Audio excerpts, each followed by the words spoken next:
It's Halloween season and I've been playing scary games and binging horror movies. And when I say horror movies, I mean the terrible, original sci-fi ones from like 2010. My favorite so far has gotta be Ice Spiders from 2007, which is bad in and of itself, but the funniest thing about this is when I found it, it described itself as Eight-Legged Freaks meets Hotdog the Movie.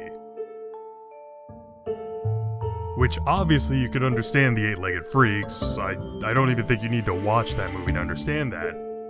The weird part about it is the Hotdog the Movie part, which I understand it has skiing in it, but Hotdog the Movie describes itself as Rocky meets Animal House, which makes this really weird family tree of movies leading up to this absolute mess of a movie about spiders and skiing. That's none of your business, Mr. Dashel. I think that it is my business. Anyways, bad movies aside, the game I've been playing is 20 Minutes Till Dawn. It's a top-down survivor shooter. And it's really got something for everybody. Redheads, eldritch abominations, Shaggy, immortal trees, and a whole bunch of weapons and abilities and runes to mix and match to get really silly really fast. To start off with, you get Shauna for free at the beginning of the game along with the revolver.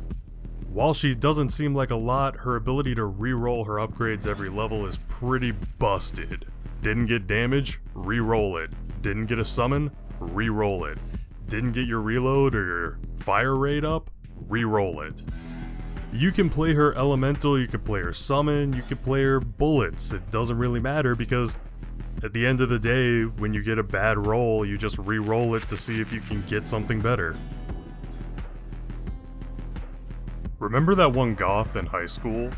She had 2 classes with you. You guys worked together on one group project in math. But you were always too afraid to tell her that you worked out to Hollywood Undead, so you just kind of fumbled the bag, right?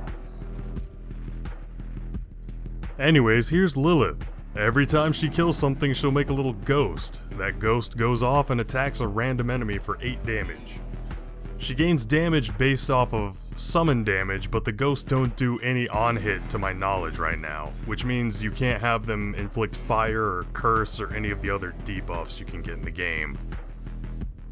She's best run with the bat gun because it gains damage from both the bats being summons and bullets at the same time. The only real downside of this is that the bats and the skulls have minds of their own and wander off to kill random enemies. Other than that, she's pretty easy to build. You just want to get as many bats and skulls on the board as possible. If you're lucky on your run, you can get Necromancer early on from the Elite, which gives her 2 ghosts per kills. You're either gonna get this first or right at the end. I never get it in the middle. And at the end of the 20 minutes before you win, there's no in between, the game doesn't care, and by that time, there's no point because you're already killing everything on sight. Long story short, if you don't experience some form of FPS drop while playing her, you didn't build her right. Scarlet shoots a ball of fire every couple of shots. You can use this with the revolver, with the dual pistols, with really any gun in the game. But the flamethrower really brings out the best in her, in my opinion. Elemental damage is more or less going to do most of its damage off of damage over time effects, whereas the bullet damage is going to be more direct and going to hit you more where it hurts.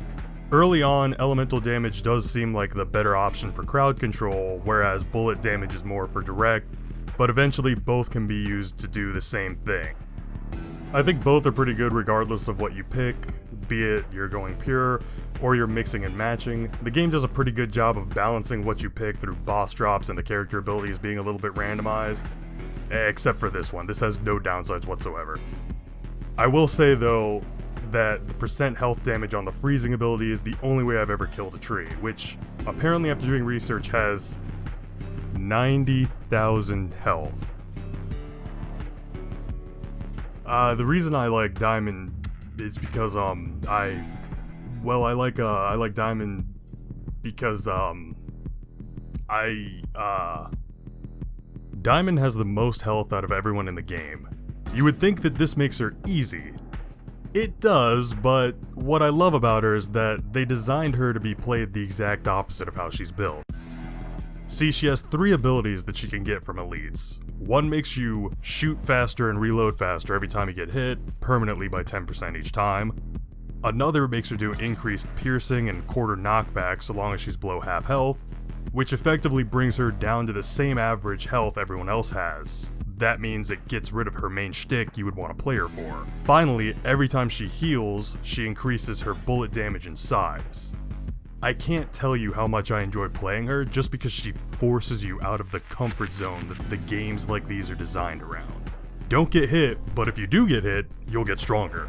You can't heal often, but if you find a way to heal, you'll be rewarded. Overall, she's kind of my main go-to because you can play her any way you want and do whatever you want with her because you just goof around with getting hit, not getting hit, you're in a comfortable spot where you can feel like you can get hit, or you feel like you're about to heal. The list goes on. She's super fun. Abby's ability is more for fun than utility. By alt-clicking, she empties her entire magazine into a random circle around her. As such, the game devs gave out an achievement called Reckless that requires you to go the whole game using only this as your primary attack. With the grenade launcher. It's great, I love it. Don't pick Fan the Fire because it's easy, it's just asking to kill yourself. It's funny though. It's funny to play this, it's like a little self-difficulty spike you can give yourself. Eventually you'll figure out how to pick up the hang of it and figure out what you need to do and how you need to build to get this achievement. There's also a pacifist achievement, but screw that for right now. I'm having way too much fun playing Abby like this. Or just playing the game in general. Overall, I gotta admit, I've put a lot of hours into this game. I'm pretty sure I'm 10 or 11 hours in at the time of making this video.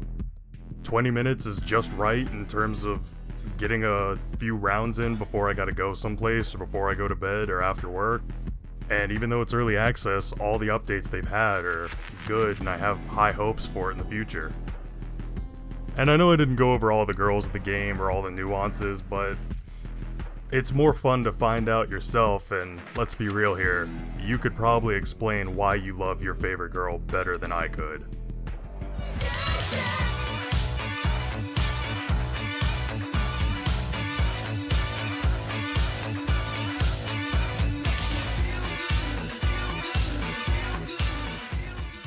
Bustin makes me feel good.